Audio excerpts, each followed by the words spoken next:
Welcome to logical sect. President Donald Trump ने Xi Jinping से मिलने के कुछ देर पहले यह आदेश दिया पेंटागन को कि वो न्यूक्लियर हथियारों की टेस्टिंग दोबारा से शुरू करने जा रहे हैं। दुनिया इससे एक शॉक में चली गई है और एक्सपर्ट्स का ऐसा मानना है कि क्या ये कोल्ड वॉर की शुरुआत हो सकती है। हम इस सेशन में यह समझने की कोशिश करेंगे कि ऐसे आदेश इस वक्त क्यों आए हैं जब वो शी जिनपिंग से मिलने वाले थे। 1992 में अमेरिका ने अपना आखिरी न्यूक्लियर टेस्ट किया था, जिसको 33 साल बीत चुके हैं, और तब से लेकर आने वाले समय में अमेरिका ने लगातार ये प्रयास किए कि दुनिया में निशस्त्रीकरण पूर्ण कर दिया जाए, दुनिया से परमाणु हथियार खत्म कर दिए जाए। लेकिन अब अमेरिका दोबारा से इस रेस में शामिल हो गया है। समझने की बात यह है कि अमेरिका को ऐसी क्या आवश्यकता आन पड़ी, जो उसके पास संपूर्ण तकनीक है, वो अपने सारे न्यूक्लियर टेस्ट पहले कर चुका है, उसके पास परमाणु हथियारों का पूरा आर्सेनल है, लेकिन इस वक्त क्यों आदेश दिया गया पेंटागन को कि न्यूक्लियर हथियारों की टेस्टिंग शुरू की जाए, और दुनिया के लिए इसमें क्या है, किसको क्या लाभ होगा, दुनिया की ग्रुपिंग्स कैसे बदलेंगी, और भारत के लिए इसमें क्या छिपा हुआ है, उन सब बातों की चर्चा करेंगे। और क्या ये कोल्ड वॉर की शुरुआत हो सकता है, कोल्ड वॉर को भी समझने की थोड़ी सी कोशिश करेंगे वर्तमान परिदृश्य में कि पुराने समय और आज के कोल्ड वॉर में क्या अंतर हो सकता है। तो देखिए, दो बातें हैं अगर आप इसको समझना चाहते हैं कि अभी प्रेसिडेंट डोनाल्ड ट्रंप ने इसकी घोषणा क्यों की। सबसे बड़ा कारण यह है कि प्रेसिडेंट डोनाल्ड ट्रंप हमेशा बार्गेनिंग में चाहते हैं कि उनका अपर हैंड रहे। इस तरीके से वो भारत को भी लगातार प्रेशराइज करते रहे हैं, ऐसे स्टेटमेंट्स दे दे करके जो शायद सत्य नहीं है, जिन पर भारत सरकार लगातार अपनी स्पष्टीकरण देता रहा है। प्रेसिडेंट डोनाल्ड ट्रंप वहां से कहते हैं कि उन्होंने युद्ध रुकवाया, बाद में भारत स्पष्टीकरण देता है कि नहीं, ऐसा नहीं हुआ। प्रेसिडेंट डोनाल्ड ट्रंप दोबारा से वही बात कहते हैं और लगातार दुनिया को मूर्ख बनाने का काम करते हैं। तो ये जो अपर हैंड लेने की हमेशा कोशिश प्रेसिडेंट डोनाल्ड ट्रंप की रहती है, वो यहां भी देखी जा सकती है कि उन्हें शी जिनपिंग से मिलना था। दोनों के बायलैटरल टाइज और दुनिया में उनकी स्थिति को लेकर के अगर दोनों के बीच में कोई मतभेद है, या प्रेसिडेंट डोनाल्ड ट्रंप को यह लगता है कि अमेरिका का अपर हैंड है, तो उसे दिखाने का एक कदम यह हो सकता है। दूसरा, अमेरिका लगातार अपने आर्सेनल को बड़ा करने और एक कॉम्पिटिटिव एज लेने के लिए दूसरे कंट्रीज के ऊपर इस तरीके की टेस्टिंग पहले भी करता रहा है। एक डोमिनेंस दिखाने की, हिंसात्मक डोमिनेंस दिखाने की लगातार अमेरिका की कोशिश रहती है। लेकिन बड़ा सवाल इसमें है, वो ये है कि क्या इसे कोल्ड वॉर की शुरुआत माना जा सकता है, और कोल्ड वॉर के वो कौन कौन से फीचर्स थे जो आज हमें देखने को मिलते हैं। सबसे बड़ा फीचर तो ये कि दुनिया प्रॉक्सी वॉर्स में बट जाती है। दुनिया दो धड़ों में बट गई भाई, एक तरफ सोवियत यूनियन था, एक तरफ अमेरिका था, और लगातार कोशिश रहती थी कि कैपिटलिज्म और सोशलिज्म के बीच की खाई को और ज्यादा बढ़ा दिया जाए, दोनों के बीच के गैप को और बड़ा कर दिया जाए, और विचारधारात्मक तौर के साथ साथ दुनिया को हथियारों के बल पर भी जीतने की कोशिश की जा रही थी। अमेरिका और सोवियत कभी आमने सामने नहीं लड़े, लेकिन प्रॉक्सी वॉर्स पूरी दुनिया में लगातार चलते रहे। वो किसी भी देश में जाकर के एक दूसरे के सामने खड़े होने का सवाल हो, अमेरिका और सोवियत लगातार वहां पर मौजूद रहे। वर्तमान दुनिया में अगर आप देखें तो उसी तरीके की दुनिया आपको दिखेगी। आज भी पाकिस्तान का इस्तेमाल अमेरिका भारत के खिलाफ लगभग उसी तरीके से करता है जिस तरीके से कोल्ड वॉर में अमेरिका ने पाकिस्तान का प्रयोग किया था अफगानिस्तान में।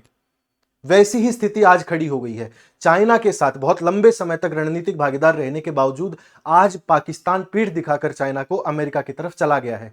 अमेरिका में आसिम मुनीर लगातार पाए गए, रणनीतिक बातचीत उन्होंने की, ऐसा लगातार दुनिया को बताया गया। लेकिन अमेरिका पाकिस्तान का प्रयोग क्या कर रहा है, ये आपको देखना होगा अगर समझना है कि दुनिया कोल्ड वॉर की तरफ जा रही है, नहीं जा रही है। एक बात और जो हमें समझनी है वो ये कि क्या आज कोल्ड वॉर जैसी स्थितियां अमेरिका पैदा कर सकता है अगर वो इस कदम पर और आगे बढ़ जाता है। तो कहना मुश्किल है, लेकिन बहुत कम संभावना नजर आती है कि कोल्ड वॉर दोबारा से दुनिया में आएगा। इसके दो कारण हैं। पहला तो दुनिया की इंटरडिपेंडेंस एक दूसरे के ऊपर इतनी बढ़ चुकी है कि दुनिया 50, 60 और 70 के दशक जैसी अब नहीं बची है। भले ही अमेरिका की चाइना पर डिपेंडेंस हो या चाइना की अन्य देशों पर जो अमेरिका के भागीदार हैं, एक दूसरे पर डिपेंडेंस खत्म कर देना इतना आसान नहीं होगा। उसके अलावा जो टेक्नोलॉजिकल एडवांसमेंट दुनिया कर चुकी है कोल्ड वॉर के बाद से, उसे देखते हुए भी बहुत कम संभावना है कि दुनिया इस तरफ आगे बढ़ जाए। लेकिन एक बात जो बहुत स्पष्टता से कही जा सकती है वो ये कि अगर इस तरीके से लगातार अमेरिका ने अपने कदम जारी रखे न्यूक्लियर वेपन टेस्ट करने के या दुनिया को एक मैसेज देने के दैट ही इज और it is the big boss, तो लगातार दुनिया अपने धड़े चूज कर लेगी। अब दुनिया वैसी द्विध्रुवीय नहीं बची है, दुनिया बहुध्रुवीय हो गई है, और इस बहुध्रुवीय दुनिया में अमेरिका अपनी पोजीशनिंग करना चाहता है, जहां भारत, रूस चाइना, रूस नॉर्थ कोरिया और एक हद तक चाइना और पाकिस्तान, ये जब मिल जाते हैं तो बहुत मुश्किल हो जाता है अमेरिका के लिए स्टैंड आउट करना। अब समझना यह है कि दुनिया के पास कितनी इन्वेंट्रीज है न्यूक्लियर वेपन्स की। कम से कम इतनी है कि दुनिया को एक बार तो खत्म किया ही जा सकता है। जैसे सबसे ज्यादा रशिया के पास है, डिप्लॉयड भी और रिजर्व भी, उसके बाद यूएसए के पास है, चाइना, फ्रांस, यूके, और फिर इंडिया आता है। इंडिया के सारे रिजर्व में आपको दिखेंगे और डिप्लॉयड में जीरो है इंडिया और पाकिस्तान के।